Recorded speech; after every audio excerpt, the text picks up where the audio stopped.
Hi, I'm Tim. Welcome to Watchbox, and thanks for logging on. If you love this watch, email me, tmosso@thewatchbox.com. It's your purchase and pricing email question line for buying this or any watch you see here on our channel, our website, or social media.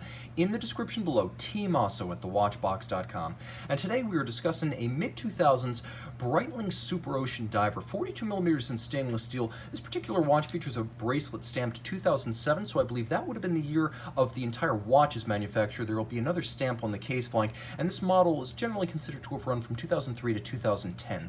42mm in stainless steel. You can see the watch from lug to lug is a friendly for Breitling 48.9mm with a 15.3mm thickness and a spacing between the lugs of a standard 20mm. Let's throw the watch on my 16cm circumference wrist. This is a great way to get into true luxury horology without breaking the bank, and in a friendly size for a smaller wrist. You could see this watch wearing well on a wrist as small as 14cm, maybe even 13.5cm circumference if you're okay with the thickness. It won't fit underneath a dress cuff, but a jacket would be fine. Let's take a look at the hardware.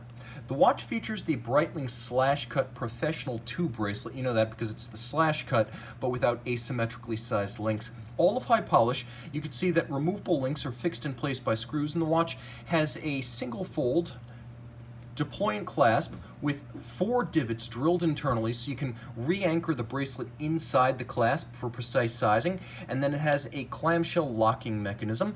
The watch, of course, all in steel high polish with the exception of the bezel. We'll get to that in a moment. It has an elegant case shape with rather handsomely tapered lugs. Now you can see this watch, which is 5,000 feet, 1,500 meters water resistant, includes a helium escape valve, a feature you have to pony up to buy on a Sea Dweller if you get a Rolex. The sub doesn't come with that standard. Note the bezel construction with screws outboard. That's because this is a captive bezel, which means the bezel is held on by screws. It can't accidentally be snapped off like the bezel of a Rolex or an Omega. This is tougher by construction. There are also rider tabs that allow you to more easily grip the 120-click timing bezel when your hands might be wet, sweaty, or gloved. You'll also note that there's a little polished chimney. It's called a chimney inboard that prevents the bezel from coming into contact with the sapphire. This is a very tough watch. When we water test these watches, we have to use a hard case setting in the water tester because these cases are incompressible. Now you'll note it is a count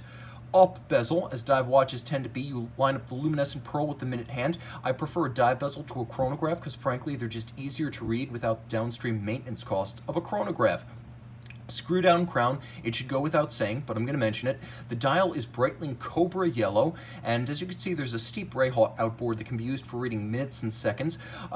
Ray of white, black, red, and yellow. It's a colorful, fun, and sporty dial. There is a Breitling winged logo applique. There will be a lume shot underneath the case back. Well, let's take a look at the case back, get a better look at it. It's a solid case back, but it endows the watch with that extraordinary 1,500 meter water resistance. If you're wondering what is a helium escape valve, that is there for saturation divers. It is to protect you from the blowout of the sapphire or the seals as you ascend. Helium will get into your watch. That allows it to get out without damaging your watch. You'll also note just how tough this watch is. As I move the watch off axis, you can see the ultra thick 5+ millimeter sapphire distorting the image of the dial. This is tough stuff. Inside the watch, a chronometer grade ETA 28242, automatic winding, bidirectional. It has both hacking seconds and a quick set date, pivots on 25 joules. It beats away at 28,800 vibrations per hour, and again, it is a COSC certified Swiss chronometer, so accurate minimally to -4 + 6 seconds per 24 hours.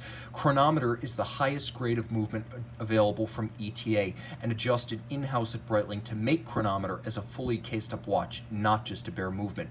This is a great way to get into luxury watchmaking, a wearable size, a great brand, and a popular watch category. Resplendent in stainless steel and wearable as a 42, this is the Breitling Superocean. Email tmosso@thewatchbox.com for purchase and pricing details. And we're back with the Breitling Superocean by night.